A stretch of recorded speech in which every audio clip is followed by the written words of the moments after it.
Hey guys, I need to tell you something. I have a little bit of a secret, so come close, okay? Just stay close right here. Kylie Roseanne, Miss Haunted Hippie, Antichrist, Satan's favorite daughter herself, actually am really into the Christmas season. Hands up, I'm into it. I really like it. I love this time of year. I'm around my family a lot. It just brings me joy, and it felt like that was something as the mistress of the darkness. I just needed to get that off my chest. That being said though, some of you horror babes might be a little bit disappointed by my November recap because the non-horror that I watched sort of actually maybe far outweighed all the horror movies that I watched. It's because we're about to be in Oscar season. They are dumping all of non-horror's best at this moment. So that's mostly why, and also they release all the family movies around the holidays. But I finally watched some classic horror movies that I'd never seen this month, and I have a fair amount of new horror releases to talk about too. I will try my best to just kind of zip through the non-horror. We can do it. Stick with me. I saw some really good movies, so you should actually maybe listen to that part too. Oh, also, guess who finally started watching Ash vs. Evil Dead? Yeah, I will start with the TV shows, then talk about non-horror, then I get into my horror rewatches, my new watches of old horror, and then finally new horror releases. Before that, I am gonna need you to click that subscribe button. I know it's a little bit awkward, but we have to do this. You know, it's the same old song and dance every time. A lot of you guys, I just come up in your algorithm and you're not actually subscribed to me. So let's just take that extra step together, you know? Also click the like button, that really helps me out, and click the notification bell, that way you never miss the next video. Because sometimes,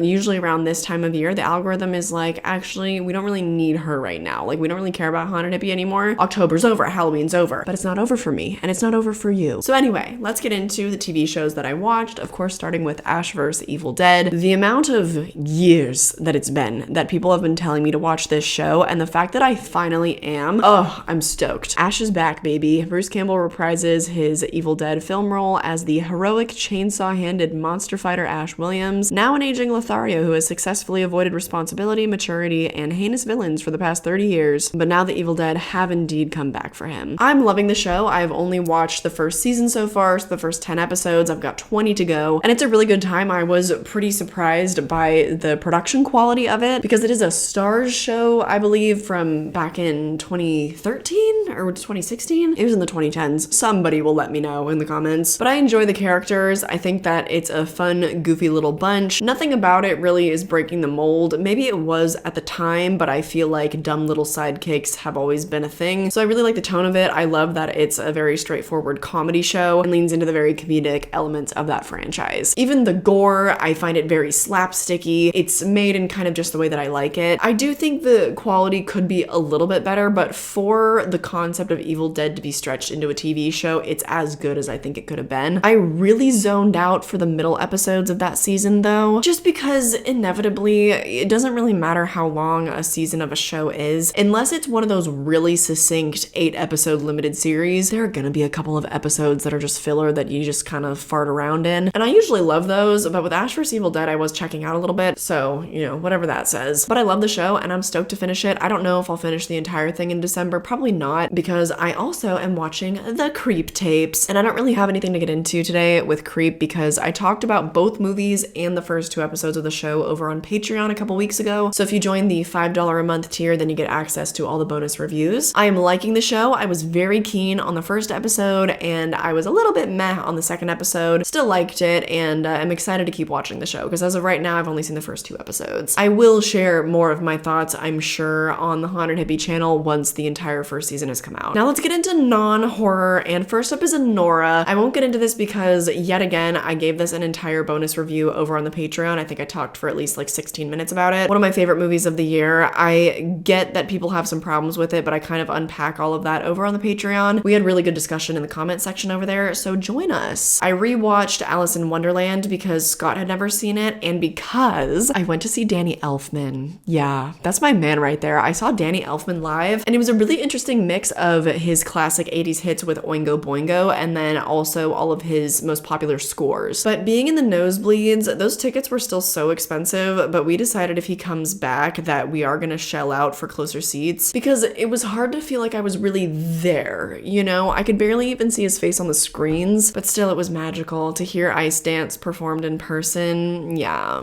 that was my shit. And he did play Alice's theme. I was a little surprised. I wasn't totally sure if he would because he didn't play Remains of the Day from Corpse Bride, but he performed a couple of Nightmare Before Christmas songs, and that was great. He wore a special little jacket. What is this?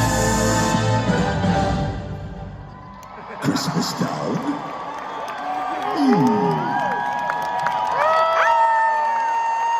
I'm telling you, like, that's my man, like, that's my Jack Skellington. I don't usually talk about concerts that I go to, but I have for the last few concerts that I've been to. So there you go. Oh, guess who finally watched Pulp Fiction for the very first time? Yeah, somehow I graduated film school and then had been gone for several years before I ever watched that movie. And it didn't, like, blow my ass out of the water, you know what I mean? It was good. It was very good. It was a fun time. I thought the performances were great. I thought the writing was wonderful. It was a very fun, very good time. I thought that it was a little bit anticlimactic. I was actually quite a bit startled when the movie ended, just because I felt like there was so much more excitement prior to the third act that when there was the final scene in the diner, I just felt like it, like, I don't want to say that it fizzled out, but like that's kind of how it felt to me. I just had higher expectations because it is one of the most popular movies of all time. Next up is a new release. We have Conclave. This stars the boy, the man, the myth, Ralph Fiennes.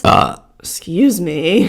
Cardinal Lawrence is tasked with one of the world's most secretive and ancient events, participating in the selection of a new pope. Surrounded by powerful religious leaders in the halls of the Vatican, he soon uncovers a trail of deep secrets that could shake the very foundation of the Roman Catholic Church. I made the bloody stupid decision of watching this movie on election day. I wanted to be in my safe space, right, with my partner. I wanted to be at the theater. I didn't want to be thinking about it. Like, I needed a distraction lest I just be constantly refreshing that page. And little did I know that I was trying to evade an election by watching a movie about a fucking election. It was a mistake. It was not good. Like, it was so not distracting. The outcome of Conclave was a fair amount more desirable than real life, so I guess it had that going for it. I felt the ending was a little bit strange. I felt that it was a really strong movie up until that point, and not that, like, I'm against what they were going for thematically there. Nothing like that. I just thought that it was a little bit out of place. Thought it was a little bit strange. If you've seen that movie, just put a spoiler warning on your comment because I would love to talk with more people about that. Just an interesting choice, a real curveball at the end there. Other than that, really, really strong performances all around. I feel like the costume design was also excellent. I also burst out laughing every time that one of the bishops or whatever they are would hit their vapes. It made their archaic and goofy outfits just all the more pronounced that it's like, you guys are in the modern world. Why are you wearing these weird dresses, you know? Really strong movie. I'm sure that it's going to be a contender at the Oscars for many categories. Next up, I rewatched Heathers, and the first time that I watched this movie, I didn't fully get it. I don't know why. I think I watched it when I was like a teenager or something, and I was always really into Mean Girls. Heathers walked so that Mean Girls could run, okay? I had to watch it to prep for the movie that I just starred in. What? Yes, courtesy of director Jose Prendes, I just starred in his Killer Doll movie. My first feature as an actress, so be on the lookout for that next year. But yeah, I had to watch it as inspiration for my character, and inspire me it did. Oh, I love that movie so much. I actually think that it is infinitely more quotable than both Clueless and Mean Girls combined. So darkly funny, just so good. I can't believe that I didn't like it the first time I watched it. Next up is Nick and Nora's Infinite Playlist, and this one I feel like is probably quite a bit more unknown, so I will give you the synopsis here. Nick can't stop obsessing over his ex-girlfriend Triss until Triss's friend Nora suddenly shows interest in him at his club. Thus begins an odd night filled with ups and downs as the two keep running into Triss and her new boyfriend while searching for Nora's drunken friend. This is an example of the prime of the early 2000s and the One Crazy Night movie. No, the prime for that very specific subgenre was definitely Dazed and Confused. Excuse me, that was 1993. But let me know if there are more that you really enjoy like that. It happens to be one of my favorite little subgenres of they're often comedies or they're rom-coms. But Nick and Nora's Infinite Playlist, I really deeply enjoy. Michael Cera is yet yet again playing himself. Kat Dennings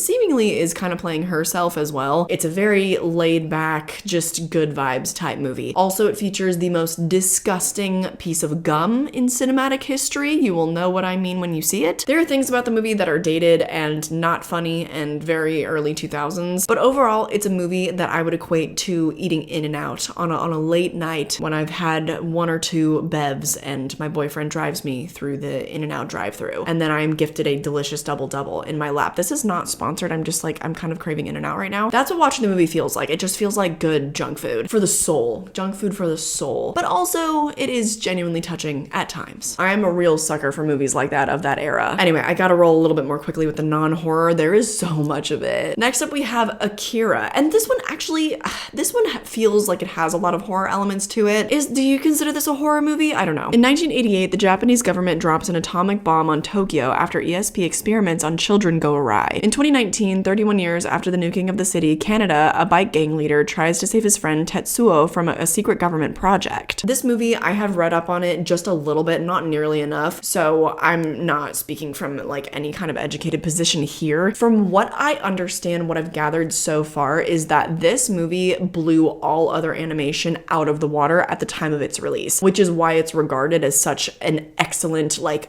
just people are over the moon about this movie. They obsess over it. I can understand that within the historical context. For me, personally, I didn't love the movie. I gave it 3.5 stars because that felt like my enjoyment level. That's how I do my ratings, by the way, not based on like quality of the movie. You will see that literally with the next movie that I have to talk about, by the way. I am not really an anime person. I have tried now with Akira, and I did really like Perfect Blue. I don't think I could say that I love that movie, but I did give it an entire dedicated review on this channel if you want to see that. Something about it aesthetically it just generally doesn't really click with me. I felt a little bit differently about Akira. I actually aesthetically felt very drawn in. I thought that it was so gorgeous. I love how layered the animation felt. I don't really know how to describe it. I don't have a language to talk about animation really. And what I enjoyed more than the movie itself was kind of reading other people's thoughts, unpacking it. There was somebody on Letterboxd that wrote a pretty long piece about divine violence. Basically how this was a response to, you know, like Hiroshima and World War II. The idea that some violence is so vast, so far-reaching, affects so many people that it is divine. It feels like an act of God. It is incomprehensible to the human mind. And if there ever were a movie to unpack that, it is Akira. Like, I think that after having read up on it, I would enjoy it a lot more on a second watch. I just try my best to always go into movies, even if they're ultimate classics, as blind as I possibly can. I went into Pulp Fiction very blind as well. I would obviously highly recommend Akira, and I look forward to probably in a few years' time, I will give it another go, and I'll read up on it more before I go into that second viewing. Next up, we have Vampires Suck. Now, for me personally, this was a long forgotten parody of the early 2010, late 2000s kind of era of these really high budget parodies. Now, Vampires Suck is obviously a parody of Twilight, and it was so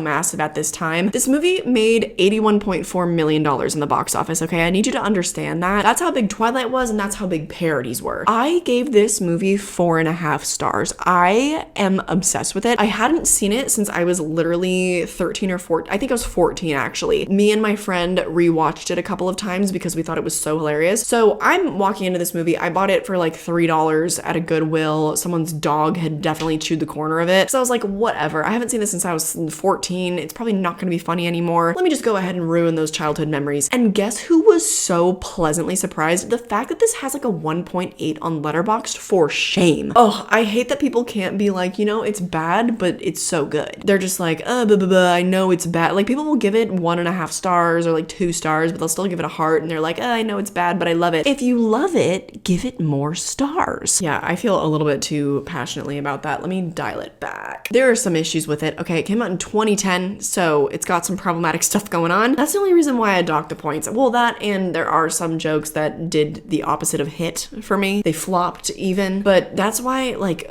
almost no comedy can be perfect really. So I just try not to be harsh. I loved it. I highly recommend it. I felt like I had rediscovered like this lost relic, an artifact of happiness. I'm being over dramatic. You're not gonna like it as much as I did probably, so let me stop. Oh, I did a double feature of Small Things Like These and We Live in Time on the same day because I want to try to catch all these like artisanal Oscar bait kind of movies in theaters. I'm trying to be really on top of it because I love being in the conversation when the Oscars comes around. That is my Super Bowl, baby. Small Things Like These is a period piece about the Catholic Church being weird. Somebody made a Letterboxd review that was like, Catholic Church, try not to be weird, challenge impossible. And that made me giggle. That gave me more emotion than this movie ever did at any point. I found Small Things Like These to be very dull. Also, I couldn't help but constantly be thinking about somebody, I don't know if it was like a tweet, but someone was like, every book these days is called The Little Things We Know to Be Small or The Saddest Woman. I don't know. I feel like if it does get nominated for anything at the Oscars, it is just a painfully safe choice, and I would be a little bit disappointed. Not that the story it's telling is not important, it definitely is. I just felt like the execution was a drag. We Live in Time, I loved that movie. If you didn't know, it's basically like cooking with Flo gone wrong, got diagnosed with cancer, not clickbait. That should have been my Letterboxd review. That would have been way funnier. I just love Andrew Garfield. I love Florence Pugh.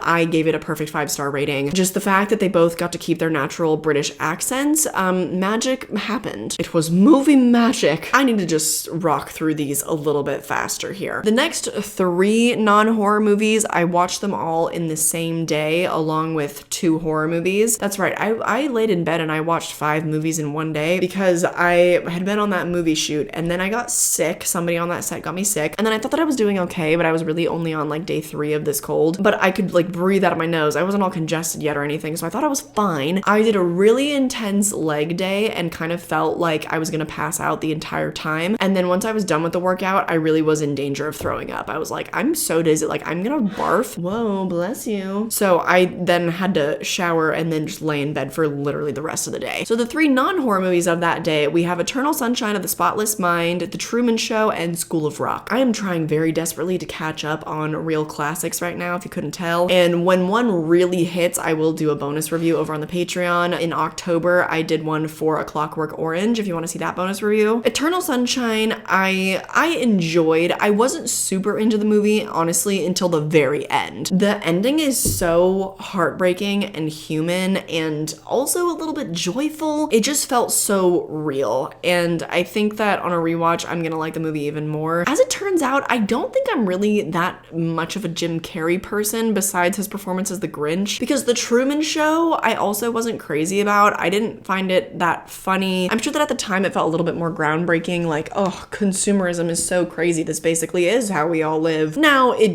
I know it's not fair, but to me, it just kind of feels like well-trodden ground. And I don't know, I think it's fine that kind of humor was just not really my cup of tea. I don't think that I ever actually laughed once while watching that movie. Now, School of Rock, I found to be a nearly perfect film. I rated that one higher than both Truman Show and Eternal Sunshine, but I adore Richard Linklater. Obviously, I already told you Dazed and Confused is in my Letterboxd top 4, but I had never seen School of Rock all the way through. There are a lot of Linklater films that I've never seen. Yes, the Sunrise trilogy, that's still on my list. Yes, Boyhood is still on my list. School of Rock was fantastic. Like, why did that movie make me cry? Why was I so emotional? Definitively Jack Black's best role, right? I mean, that it was just made for him. It seemed like he basically got to play himself, which I think is awesome. Probably minus like the deadbeat part. Dewey Finn would not be a fan of who Jack Black is today. I just will say that much. Watching that movie really was just like, oh man, how the mighty have fallen. Remember your roots, Jack Black. Remember who you are. Will that work if I do the Mufasa voice to him? Remember who you are. You are a rock icon. You want to make another rock movie so bad. Anyway, yeah, loved it. I also saw A Real Pain. I don't know if you've heard of this one, but it is directed by Jesse Eisenberg, actually. I don't know if it's his debut. This one was pretty interesting, actually. It follows these 2 Jewish cousins whose grandmother has passed away, and she's left money in her will for them to basically take a pilgrimage back to Poland to go on a week-long trip exploring the history of Jewish persecution in Poland and also visit their grandmother's old house. This one, I thought, again, was like, okay, it was nice. It was very good. It was a very good movie. It was nice. I just don't like when I'm watching a movie and I feel like I'm being manipulated to make a certain vote at the Oscars. It feels very Oscar baity to me. And I can't fully explain that because you could say that about, I guess, almost any prestige drama, but it's the ones that are coming out in the last quarter of the year. You know what I'm talking about. It's the same thing with Small Things Like These. Movies that just at their core, I'm like, I know that somebody is making this because they want to receive some sort of recognition. And no, I don't feel that way about The Substance. I really don't. That just felt like feminine rage in its purest form. But yeah, it was great. Everybody is going on and on about Kieran Culkin's performance. I think rightfully so. I also kind of forgot that Jesse Eisenberg is a really good actor, because the only other performance of his that I've seen that's just amazing is in The Social Network, of course. I forgot that he could do it like that, and I'm glad that it seems he's going back to that. Hope that he stays in this lane. I'll be excited to see what he does next. Now, the rest of the movies in the non-horror category, we have Gladiator, Gladiator 2, we have Wicked, we have Moana and Moana 2 and Holiday Inn. Those 6 movies I'm going to be talking about with my dad in our next Patreon episode, which is coming out on Wednesday. That'll probably be a long one, so join. That tier is only $2 a month. You get access to all of the podcast episodes as well as all of my career updates. I'm gonna save all my thoughts on that because I know that my dad and I are gonna ramble. Oh wait, what am I saying? We already talked about Wicked. I'm sorry. We already talked about Wicked in last week's Patreon video, so it's actually a double whammy over on the Patreon right now. Back-to-back podcast episodes. That rarely happens, but we do always manage to get at least one episode up a month. Next up is Elf, which I don't need to talk about. I've been talking about this movie every year because we watch it every year, and this is the earliest that my family has ever watched it. We watched it before Thanksgiving. Oh my god. We need to have a little more self-control. We might have to rewatch it in December, honestly, because I just can't imagine having a Christmas Eve or Christmas Day without that movie. Finally, for non-horror, we've reached the end. We have What's Cooking. Have you heard of this movie? I would wager a guess not. This basically is the Love Actually of Thanksgiving movies. I don't know why it's not more popular, but nobody has logged it on Letterboxd. But it follows 4 different families, and you just go over all of the trials and tribulations, all the family drama of these different groups. It's not great, but for some reason, I really enjoyed myself. Kira Sedgwick, she plays a lesbian, and that's great. I honestly really did love how all the drama unfolded. I gave this movie 3.5 stars. You know, I'd probably never go above that, but honestly, I would recommend it as a Thanksgiving movie. It's quite low budget, but also I just felt very endeared to it because so much of the B-roll footage is from iconic spots in LA, and not iconic as in the touristy spots. Iconic as in if you're actually a local there, you know these spots. So it felt kind of special to me in that way. I was mentally a little bit checked out during certain parts. I think the pacing is a little bit annoying, but all the food that's served up looked so good. This movie made me so hungry. I was like, oh, they had budget for the food, not for the camera, but also the guy from the Allstate commercials is in it.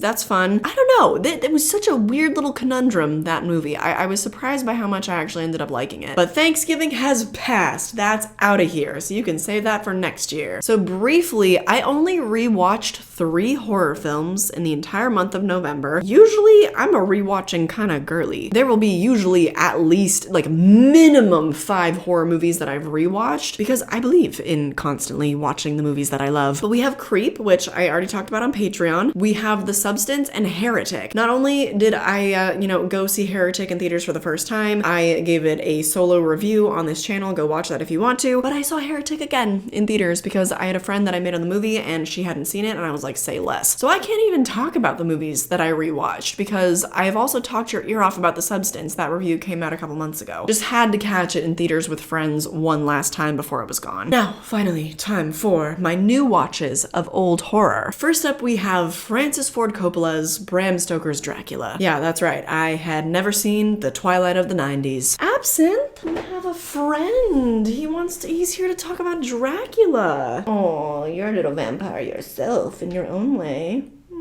This is so cute. He also says hi in my subscriber mail unboxing video that's coming out on Friday. He always comes up when I'm filming. Just to say hi though, then he's like, get me out of here.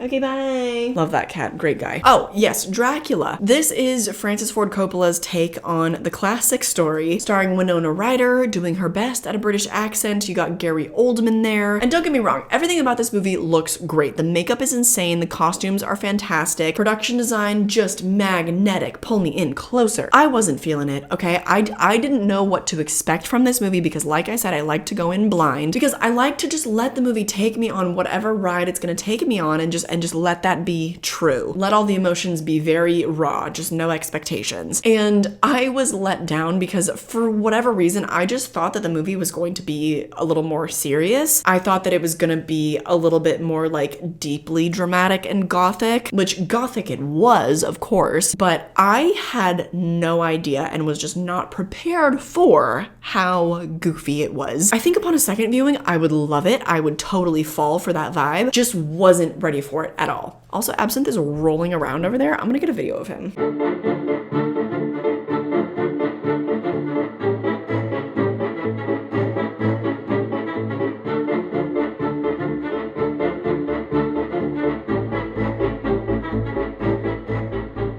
Also, Keanu Reeves' British accent, it just not great. Really not great. I don't think that American actors should be doing that. The way that British actors and Australian the way that anybody can do an American accent pretty well, they can do it Southern, they can do Boston, they can do LA. It's too good. It's too good. We shouldn't compete where we don't compare, okay, my fellow Americans? We can't do British accent. We're no good. We're bad. And they were bad, and it was distracting, and I think the next time around, that will be an element that will charm me rather than distract me, okay? I just was not ready for Bram Stoker's Dracula. And I don't know why I watched that one before I watched the original with Bela Lugosi. So we're gonna handle that. We're gonna watch the original Dracula fairly soon. I finally read the book this year, so I don't know why I didn't go with the Bela Lugosi adaptation. But oh yeah, so keep your eyes peeled. In about a month, I will be ranking all the horror books that I read in 2024. January is one of my favorite times because I get to rank everything from the year. But anyway, I also finally watched Creep 2. I had seen the first one when I was a teenager, never got around to the sequel, but like I said, I talked about that on Patreon. Loved it more than the first movie. Gotta say that. But up next we have The Exorcists. I've already shouted out Jose Prendes because I just worked with him. When his child is possessed by an unrelenting evil, a father hires 3 expert exorcists to purge the demon and save his family before it's too late. This was yet another movie with The Asylum that Jose put out last year. He's been pumping them out with The Asylum. I can't remember if our movie is like his 4th or 5th that he's directed for them. The Exorcist is fun. Like, don't listen to all the reviews. I think it's probably also because, like, obviously I have a personal connection and I know Jose's brand of humor. I also worked with one of the lead actresses, Kayla, but it stars Doug Bradley and I think that he's good in the movie. It's funny. Like, Jose likes to inject a lot of comedy into his movies. I don't like exorcism movies though, so I couldn't give it above 3 stars.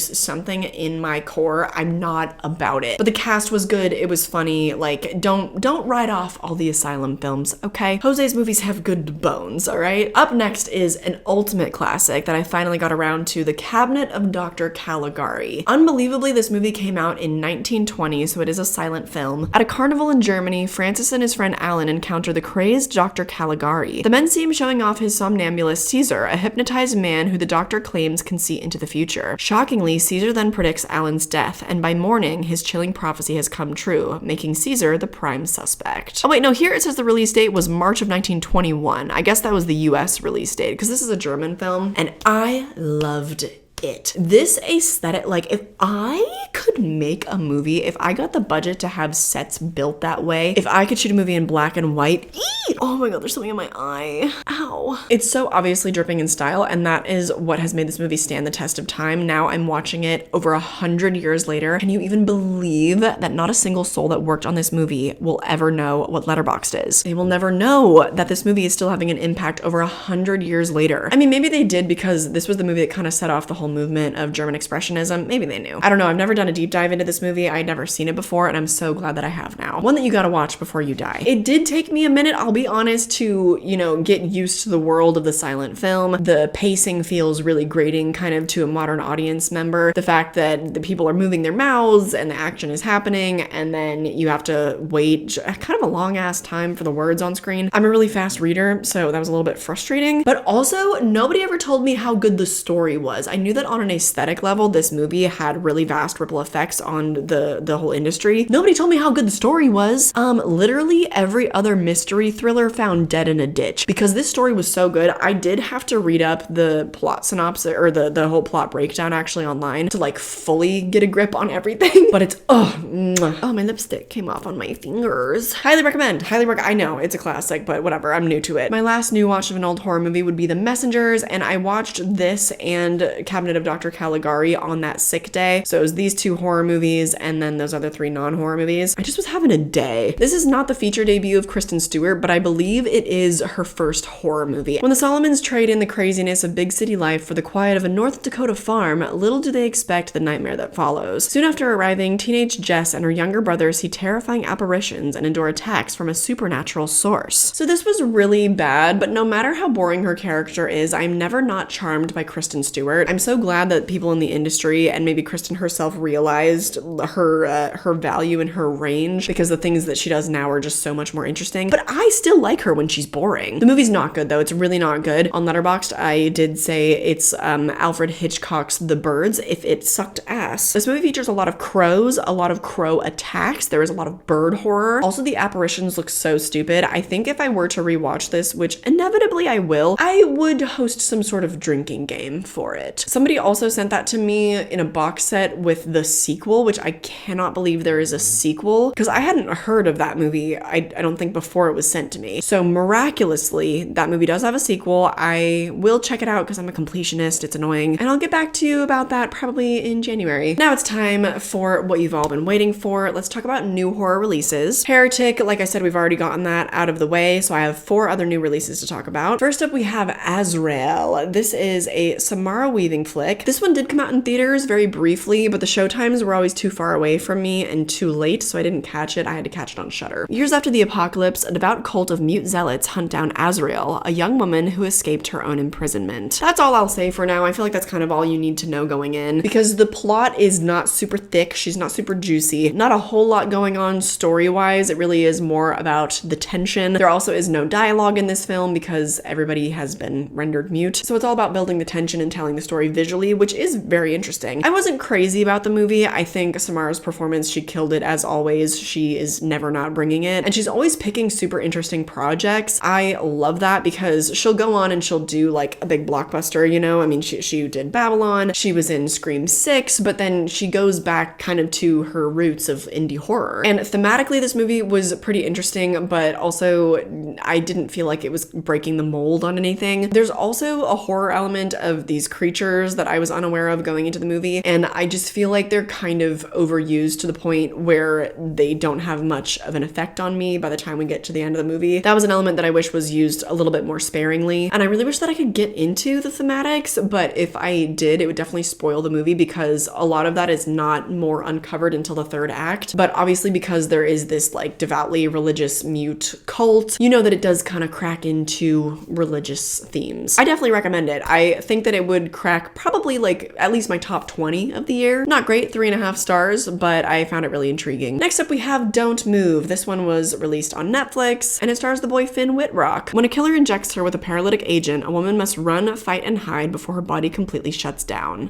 Excuse me. I just found this movie to be pretty dull. There are some moments here and there that are fairly anxiety-inducing because you do feel very much dropped into her POV, and it has a claustrophobic feeling of this person being trapped within her body that she can't move. It's an intense setup, and I think a few moments were executed well. Overall, I don't know. I found it kind of dull. I didn't think it was anything special. It very much felt like a Netflix release. Something that was good enough to throw on and watch the entirety of, but never something that you would pay money for to go see in theaters. Just kind of like the typical Netflix vibe. Kind of the same thing for the next one is Woman of the Hour, although this one got a lot more of a positive reception than Don't Move. In 1970s Los Angeles, as a wave of murders makes headlines, a young woman aspiring to become an actress and a serial killer cross paths during an episode of a dating show. This also is the directorial debut of Anna Kendrick, and that's exciting. I thought the direction of this was really good. I thought that the acting was all exquisite as well. I thought that the pacing of the movie was really strange. This is a common complaint, that it just seems kind of nonsensical why this movie is non-linear. It's hard to grasp where you're at in the timeline almost at any given moment. It also confusingly is very centered around Anna Kendrick's character. I don't know why that was the choice to expand upon her so much. I guess because it is the most interesting path crossed with a woman and that serial killer. The fact that he was on that dating show and that he won. So I get it to that extent because for me personally, that part of the movie when they're on the dating show was the most gripping, the most interesting. I wanted the whole movie to be that. Basically everything else I was a little bit bored by. Outside of those dating show moments, it was very confusing to me why it was so centered on this woman. Just a lot of odd stylistic choices were were made that left me feeling more confused than satisfied by that viewing experience. And also, I'm sorry if that's not totally horror, but I kind of combine horror and thriller, so I know that I'm in the minority. I feel like most people really loved that movie a lot more than I did, so I don't know, let me know your thoughts. Finally, unfortunately, we do have to end this video on The Platform 2. Yes, finally, a sequel for the movie that kind of shook us a little bit back in 2020, came out on Netflix this year. After a mysterious leader imposes his law in a brutal system of vertical cells, a new arrival battles against a dubious food distribution method. So if that sounds familiar, it's because it's basically the exact same movie as the first one, except just less interesting. That is definitely a pattern. That was a pattern in November. A lot of sequels that are coming out, things that are attached to popular IP, just have not been interesting in the month of November. The Platform 2, I considered turning off at several points, but I hadn't watched that many new releases in the month, so I was like, I gotta stick this out. I was anticipating watching more new releases. Unfortunately, that was the last one, because I just ended up getting really into the Christmas spirit early for some reason, and just hanging out with my family, watching movies with them, watching a lot of non-horror. So I am glad ultimately that I stuck it out for The Platform 2, so that I can say that I watched it in its entirety, so that you don't have to. The thing is, it just doesn't do anything new. It doesn't present any new interesting ideas. It's a very, very, very safe, by the numbers sequel, which for the shareholders of Netflix, I guess I can understand. From an audience perspective, I don't get that at all. I don't want to watch the same movie I've already seen. I could maybe see people being impressed if they have kind of forgotten their viewing experience of the first movie and some of the stuff in it feels fresh to them. Can't relate though.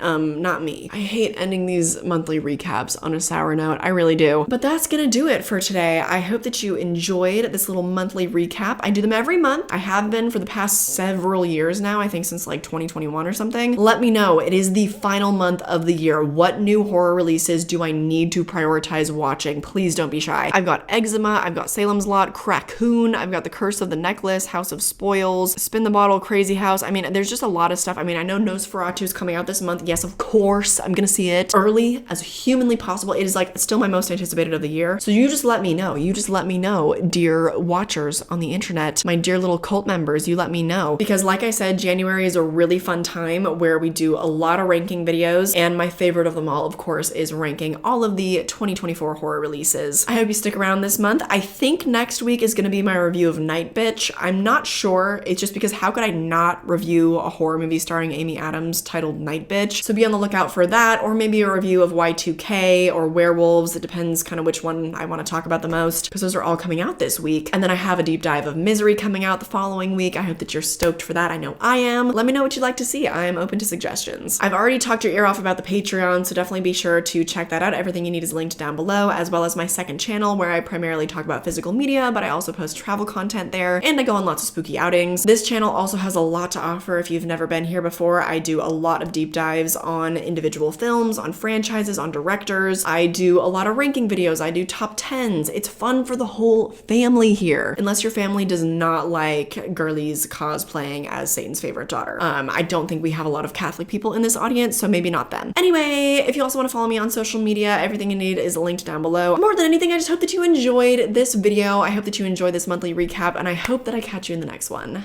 Bye!